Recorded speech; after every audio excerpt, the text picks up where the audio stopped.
Rick ran through the rain toward his car. He didn't even like coming down to this part of town, and now he was caught in the rain. He glanced around at the run-down and ramshackle houses that made up the lower end of town. It was easy to see by the style of the old houses that at one time this was where the crème de la crème once lived. Those days were gone, and now this area was home to drug dealers, pimps and hookers, and just about anyone else who was considered the dregs of society.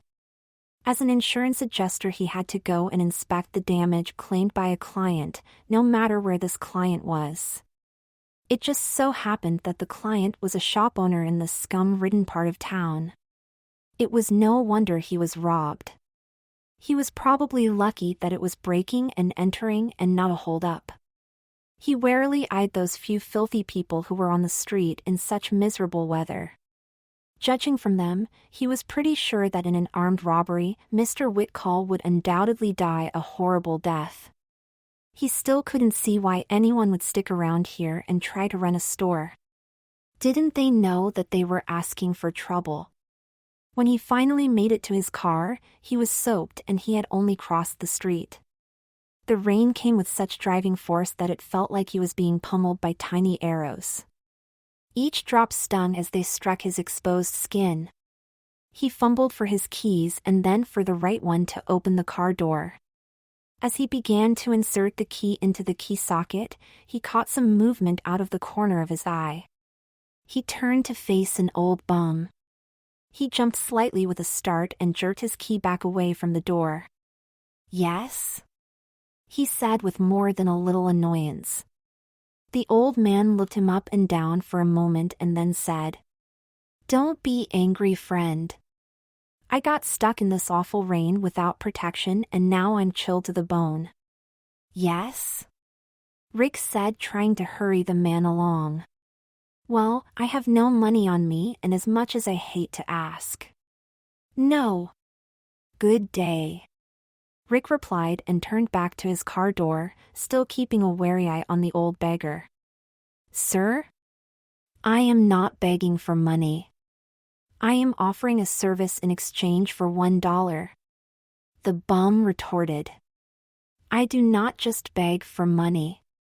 Now Rick's curiosity was piqued.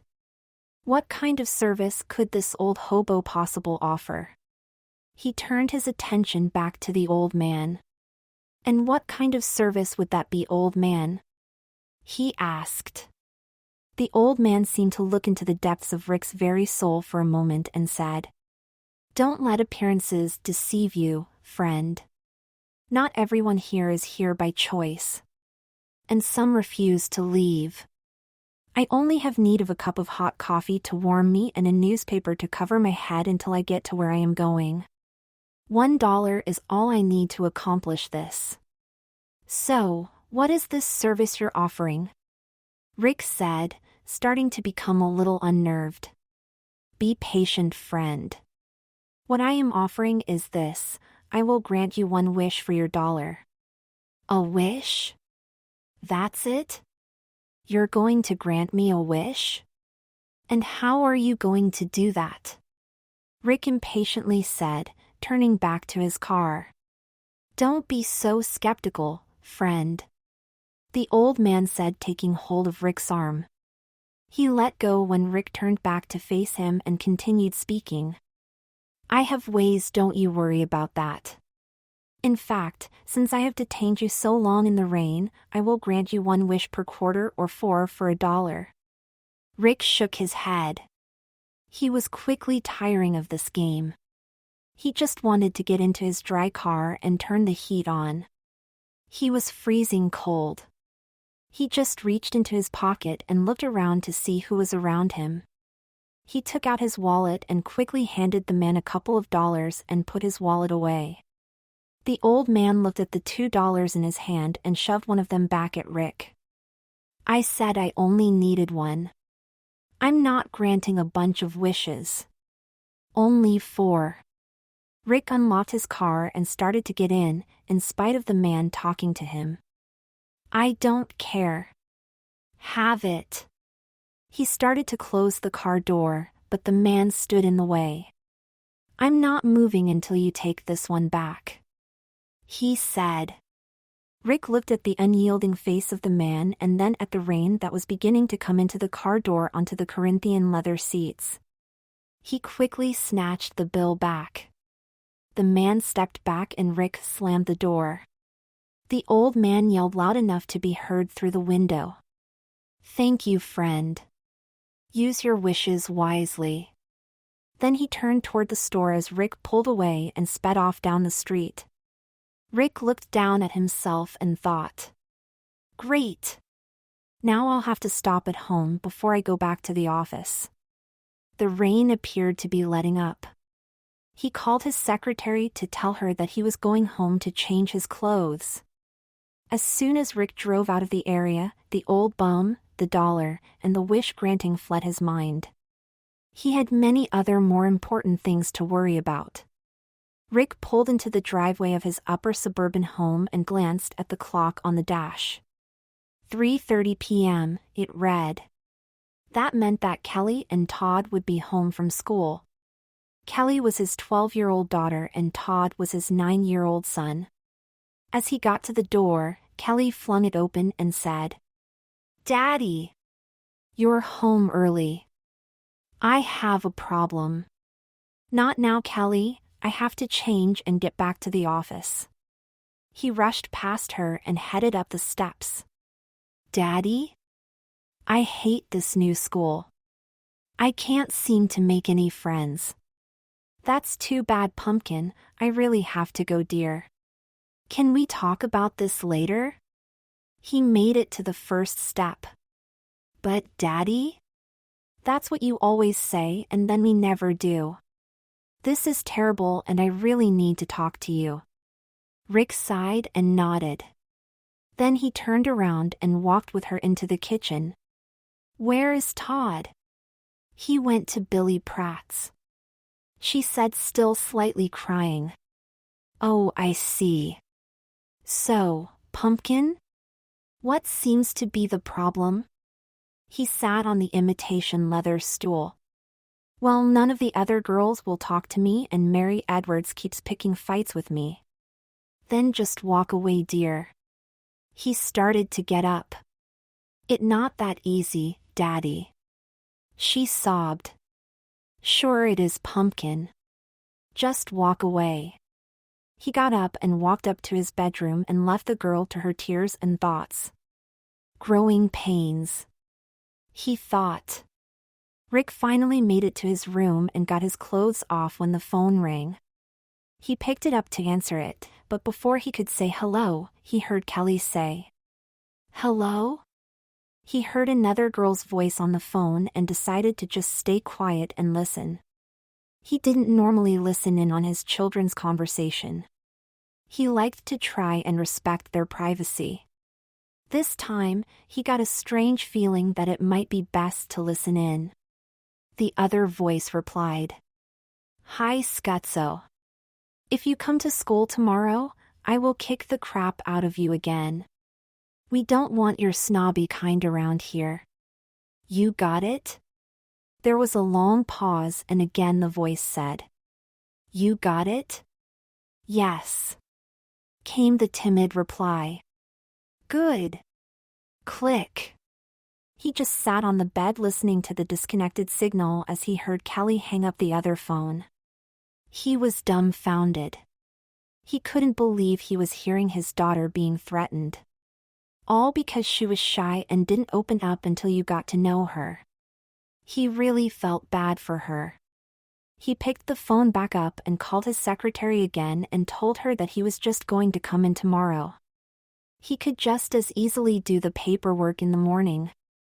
He walked to the dresser and opened the top drawer. He was still thinking about Kelly's problem. Unthinkingly, he said aloud, "I wish I could be Kelly's best friend." An image formed in his mind of him and Kelly doing all kinds of things together. Suddenly, he felt a strange crawling feeling all over his body. Then he noticed that everything seemed to be growing. He looked at his hand and it seemed to be getting smaller and was becoming more delicate. The crawling feeling left for a moment and he realized that he was now a lot smaller. The dresser that was only as tall as his upper chest was now level with his vision. He looked down at himself. His hips were now slightly flared and his genitals were now hairless. He looked at his genitals and was shocked to see that they were now the size they had been before he went through puberty. As he looked over the rest of his body, he noticed that his genitals looked out of place. His body now closely resembled the body of a young girl. With two exceptions. 1, he had a penis and testicles, and 2, his chest looked flat like a boy's. Then he felt that crawling feeling again in his chest. As he looked at the area in question, his nipples became puffy and slightly darker. He noticed 2 slight mounds push out and stop beneath them. They were just small bumps, but they were breasts just the same. Then he felt a slight tickling in his lower belly and it extended down to his crotch. As he watched, his penis became smaller and he felt his testicles slip up into his stomach. Then he felt his scrotum split and watched his shrinking penis turn a pale skin tone and slip down between the folds of his split scrotum, which were now the same color. Then everything around it seemed to puff out a little. He felt the tickling in his head, but was too worried about his missing body parts to give it more than a cursory thought. Then he felt something lightly caressing his small shoulders. He reached up and felt that he now had hair to his shoulders. He took a deep breath and collected his thoughts for a moment. Then he walked over to the mirror. He marveled a little at the way his hips swayed as he walked. He stepped in front of the mirror and received a mild shock. Looking back at him from the mirror was a cutest little girl with light brown hair and blue eyes. She was just at the beginning of puberty, judging by the development of her breast, or rather the lack of it. He would have to guess her to be about 12, the same age as Kelly. He would have thought her to very pretty if she was someone other than him. He reached down and touched his hairless crotch for a moment and then the small bumps on his chest. Oh my! I'm a little girl? He wasn't as surprised to hear the soft sweet voice as he would have thought. It seemed normal for this form he had taken. The first thing he needed to do was get some clothes on. The question was what? The only thing he could think to do was to get some help from Kelly. He walked to the door and called out to her. Kelly? Could you come here, please? He heard Kelly's footfalls on the stairs. Then what he heard next baffled him a little. It was Kelly. Are you done with your shower, Vicki?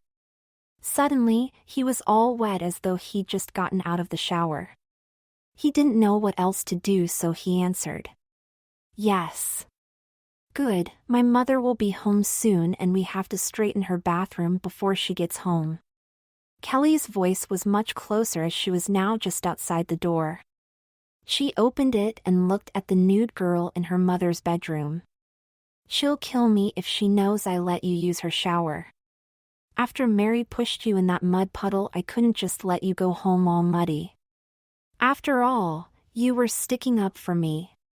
Oh, here's your clothes fresh from the dryer. She handed a small pile of clothes to Vicki. He laid the clothes out on the bed and looked at them as he did so. There was a pair of cotton panties, a training bra, white cotton knee socks with a woven pattern on them, a lavender skirt and a white blouse with lavender printed pictures on it. The print was of little girls on seesaws. There were also cotton hair ties. His face took on a look of horror for a moment. What's wrong? Kelly asked. Aren't they dry? Yeah, they are. He managed. They're just so feminine. I know. I thought you looked so pretty before that nasty Mary pushed you down. Kelly answered. What do you mean? Mary didn't push me in the mud. He didn't even know who Mary was. Suddenly an image of a bigger girl laughing at him sitting in the mud formed in his mind. Don't you remember anything? You were wearing this outfit when you came to school, but now you don't remember it? Or who Mary is? After she pushed you down for sticking up for me? Kelly was really confused and a little worried. Kelly, honey? Don't you remember me? I'm really your father. He said, concerned that it wouldn't sound too convincing over with his new little girl's voice. Kelly started laughing. You're too much, Vicki. That's a real silly one. She got a saddened look on her face and said, Vicki, my dad is dead, remember? Dead? He thought. I'm dead? Come on, get dressed so we can clean this bathroom up. Kelly said. He felt odd dressing in girls' clothes, but he did and then went into the bathroom with Kelly. As they cleaned the bathroom up, he tried a couple more times to convince her that he was really her father. This only succeeded in making her angry. Finally, she said, Vicki, I'm getting tired of this. It hurts when you bring up my dad. Sometimes I don't know why I stay friends with you. Friends. That was it. He wished to be Kelly's best friend, but he didn't mean that he wanted to be a girl her age. Then he realized that he could never be her best friend if he was her father. He had to be a girl her age. He didn't know if he liked this. He looked at her and said, I wish you could remember that I'm really your father. All at once, Kelly's expression changed and she said, Whoa! Daddy! How did you become Vicki? He breathed a sigh of relief. I don't know, honey. I mean, Kelly. I just wished to be your best friend, and the next thing I knew, I looked like this. They were walking out of the bedroom and heading towards Kelly's room when they heard someone downstairs. It was Kim, Rick's wife and Kelly's mother. Girls, she yelled. This caused Rick to jump. Yes? Kelly asked. Come on down here. Principal Lewis called me at work and told me that you two had been in a fight. The girls bounced down the steps. Rick looked at Kelly's skirt flouncing as she descended and was a little self-conscious knowing that he was about to meet his wife and was similarly dressed. At the bottom of the steps, Kelly said, Mom, Mary was calling me names, and when Vicki told her to stop, Mary pushed her down in a mud puddle. Vicki? Are you all right? Kim asked. Rick went to say, Yes, Kim, I'm fine. But it came out. Yes, Mrs. McNeil, I'm fine. I just got my skirt and panties dirty. He felt like he was going to die at mentioning that they were his skirt and panties. These were defiantly possessions that he did not want to be the owner of. Well, I want both of you girls to steer clear of this, Mary, in the future. You might have been seriously injured. I'm sure your mother wouldn't like that. Would she, Vicki? Kim scolded. Rick briefly wondered why his mother would be concerned and then realized that Kim meant the mother of the girl he'd become. He wondered who that would be, and again an image formed in his mind. As it cleared, he recognized it as Kim's friend Clarice. Clarice was his mother? This was getting way out of hand. He tried to tell Kim that he was really her husband and that he could take care of himself against a little girl, but all that came out was, No, ma'am. I'll bet not. Now do as I say and stay away from these girls. I had better call your mother and let her know. I'm sure that she's home from work by now. Kim stated flatly and walked into the kitchen.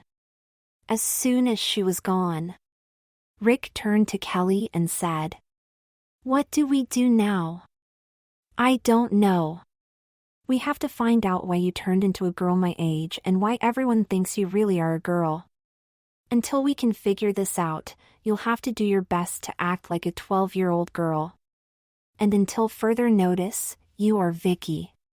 Kelly said, taking control. Great.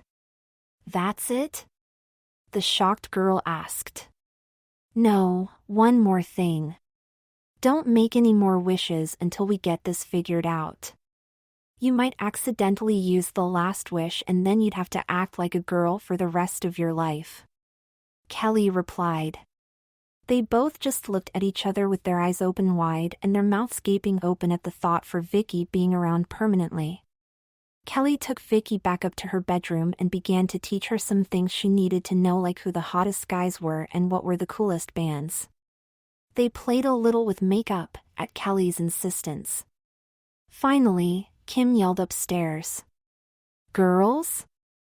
Vicki's mother is here. Reluctantly, the girls walked downstairs to the kitchen. There they saw Kim and Clarice talking and sipping coffee. When they entered the room, Clarice took Vicki in her arms and hugged her tightly. Ooh. I'm so glad that you're all right. Any bruises? Clarice asked. Vicki said. No, Mother. I'm fine. Deep down, she couldn't believe that she was calling Clarice Mother. Clarice let go of Vicki and she backed away. Then Vicki felt someone grab something on her back. There was a tightness against her chest and then... Snap! Her back stung. Ow! She yelled and turned around in time to see Todd and Billy standing behind her laughing. She raised her fist. That made the boys laugh even harder. She considered her hand for a moment, turned crimson and dropped it to her side in shame. She realized how silly she looked like that. She had her fist drawn like a feminine girl. Wait! She was a girl. That is what made her ashamed. Kim scolded the boys and told them that it wasn't nice to snap a girl's bra strap. This made poor Vicki even more self-conscious of being a girl. Clarice said, We really have to go anyway. Come on, Vicki. Vicki was terrified, but couldn't let it show. Okay, Mom. She absently picked up a pink book bag and stepped near the door. She followed her new mother out to the car and had to remind herself that she wasn't driving and walked all the way around to the passenger side of the car. As she walked, she could feel a light breeze blowing up her skirt and a shudder ran up her small spine at the thought of being out where her neighbors could see her in a skirt. She was relieved to finally get into the car and out of the sight of everyone in the area. She was also slightly embarrassed to barely be able to see over the dashboard. Clarice started the engine and pulled out of the driveway, and Vicki shot a worried glance at Kelly, who was standing at the door. When they got home, Vicki went to her room and was amazed at how feminine it was.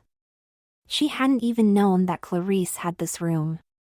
As Rick, she was never too concerned with Kim's friends' houses. There were even posters of guys on the wall. She only vaguely knew who they were. After supper, she returned to her room and looked in the book bag. In it, she found school books and she suddenly remembered that she had homework.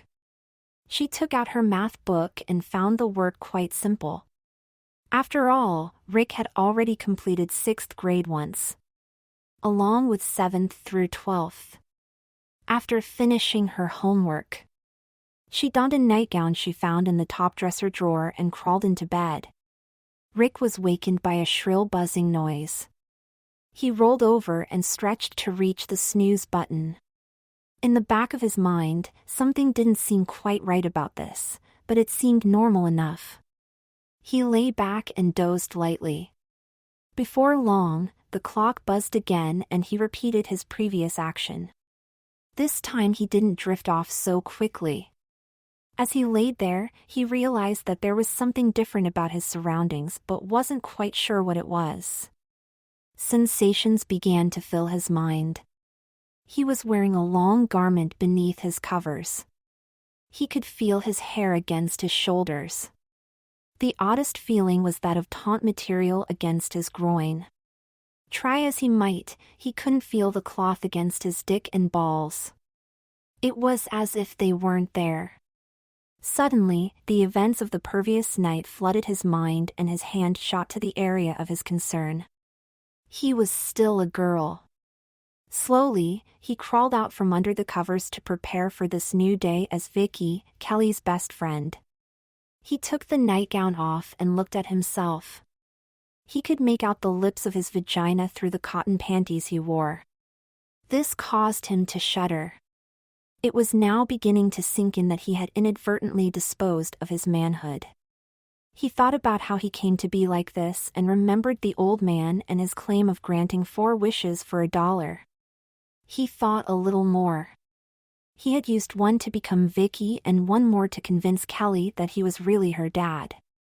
That meant that he had 2 wishes left. He quietly said, "I wish I was Rick again." Then he watched the reflection of the young girl in the mirror. He wanted to watch the transformation this time. He waited several minutes. Nothing happened. He waited a little longer, but all he saw was a 12-year-old girl standing in her panties. A glance at the clock told him, or her for now, that she didn't have any more time to waste on this and quickly dashed into the bathroom for a shower. She came back into the room and checked the mirror once again, but now it was a naked girl in the mirror. She quickly got dressed. She put on her panties and struggled only a moment with a training bra.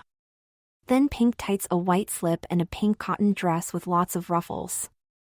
She brushed her hair out and then automatically applied a little makeup to her face. Just a little eyeshadow and lip gloss. It was all she was allowed to wear. She checked herself in the mirror and thought she looked like Pollyanna, but couldn't seem to take the dress off.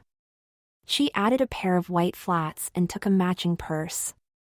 She put her shadow and gloss in it and slung it over her shoulder. Then she picked up her book bag and headed out for school. She met Kelly outside her old house and they walked to school together. She was a little relieved that Kelly was dressed similar to what she was wearing. Kelly said, "Good, you remembered to wear your dress for chorus practice today." Vicki sighed in relief at that. Vicki told Kelly about the old man and the wishes and how she tried to no avail to return to her previous form. Kelly suggested that they find the old man after school. As they walked a little further, they met up with Mary and her 2 friends. They quickly began making fun of the way Vicki and Kelly were dressed, and it seemed to be quickly escalating to a repeat of the previous day. At least what everyone thought happened yesterday. Mary came up to Vicki taunting her and then pushed her, trying to push her down. Vicki said, "I wish you girls would act more like young ladies and less like bullies." Suddenly, in the blink of an eye, all 3 girls were dressed like Kelly and Vicki, and Mary was pulling Vicki back up to a standing position. She was saying, "Whoa there, Vicki. You almost tripped and ruined your pretty dress." All the girls looked horrified at this prospect. Vicki and Kelly exchanged a look. They both knew that Vicki had used her 3rd wish. She still had one more, but she would have to be careful. All the rest of the way to school they all chatted and talked like old friends. At school, no one seemed to remember that Mary and her friends were bullies. No one except Vicki and Kelly. As the day went on, Vicki found that she was actually enjoying being in school again. This being a girl stuff was going to take some getting used to, if she was stuck like this. All in all, she found it to be bearable. She still missed the freedom of being an adult male. She wondered how things were going at the office, and she missed sharing a bed with Kim. She just hoped that this old bum could help her get back. In chorus, Jimmy Weston kept looking at her. When she looked at him, he would look away and pretend he didn't notice her. If she had been born a girl, she probably would have wondered what he was doing, since she wouldn't have been experienced enough to interpret the actions of boys with a crush. But she hadn't been born a girl, and the man she had been knew exactly what Jimmy was doing. He liked her, but was too shy to let her know. Instead of being embarrassed, she actually liked the attention. But all good things must come to an end, and the end of chorus marked the end of the school day. She knew she had to find a way to return to her former life. Vicki and Kelly left the school and headed toward the shop where Rick had first encountered the old man in tattered clothes. Mary saw them and asked if she could go too. Vicki was going to tell her no, but it was a rough area, even in mid-afternoon. There was safety in numbers, so Vicki agreed. So the three of them set off to find the old man. On the way, Vicki decided to fill Mary in. Mary thought they were joking with her at first, but finally she accepted that it was possible. She decided to just see for herself if they found this old man. When they got the shop, Vicki spotted the old man just a little ways down the street. She ran towards him and the other girls followed. As they approached him, a smile broke out in a toothless grin. "Hello, friend. I see you put your wishes to good use. You make a very pretty girl, but you should be very careful around here. It is a dangerous place for such delicate flowers as you," Vicki said. "I know, but I had to find you. I wished to correct this and nothing happened." "I know. You wish to be Rick again, but to reverse your first wish, you must reverse the wording," he said. "You mean say it backwards?" Vicki asked, somewhat confused. "Sort of, precious. You wish to be Kelly's best friend. To reverse the wish, you must wish to be Kelly's father," he said. "But you do make a very pretty girl. You might consider staying one. I have to go now. Good luck." He walked around a corner, and when the girls turned it, he was nowhere to be found. "Well, that's a relief. I'd better wait until we get home to that though." Vicki looked at the other girls. They both wore sad faces. "What's the matter?" Mary said. "I think we'll both miss you." "Miss me? I'll still be around," Vicki said as they walked to find a bus stop. They all wanted nothing more at that moment than to get out of there as soon as possible. The old man was right. This was no place for young girls. "It won't be the same," Kelly replied, and Mary nodded. They rounded a corner and spied the bus stop. Suddenly, Kelly screamed. Vicki turned just in time to see her get pulled into an alley. She and Mary ran after them, only to be grabbed as they entered the alley. A tough-looking teenage said, "Looky here, boys. This must be our lucky day. 3 tight young virgins." All the boys grinned. This sent shivers down the spines of the poor captives. Vicki looked around at the gang and at Kelly and Mary.